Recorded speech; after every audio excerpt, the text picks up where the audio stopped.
Chers élèves, bonjour. Bienvenue dans cette 46e vidéo des erreurs fréquentes consacrée à la structure « Je pense que ». Alors, on commence par une phrase en anglais. En anglais, on peut dire « I think that I am ». On peut aussi dire « I think I am ». Les deux sont corrects. Okay? Donc en anglais, on peut dire le mot « that » ou on peut l'oublier. Les deux sont corrects. Donc on n'est pas obligé d'utiliser le mot « that ». En français, on est obligé d'écrire le mot « que ».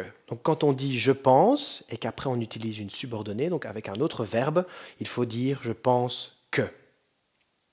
Je vais vous donner un exemple avec cette petite vidéo où on voit un monsieur qui utilise sa fourchette comme une catapulte pour envoyer des petits pois dans sa bouche. Si vous voyez la fin de cette vidéo, vous pouvez dire « je pense que c'est une mauvaise idée ». D'accord? Donc je pense que. C'est obligatoire. Une autre petite animation avec des nuages. Si vous regardez le ciel et que vous dites « je pense », vous devez utiliser le mot « que ». Alors attention ici, on n'utilise pas « que », on utilise « QU apostrophe », on dit « je pense qu'il va pleuvoir ». Pourquoi? Eh bien parce que juste après le « que », il y a une voyelle. Une voyelle, c'est A, E, I, O, U, Y. Donc quand juste après le « que », il y a une voyelle, n'oubliez pas, on retire le E et on écrit une apostrophe. Donc QU apostrophe.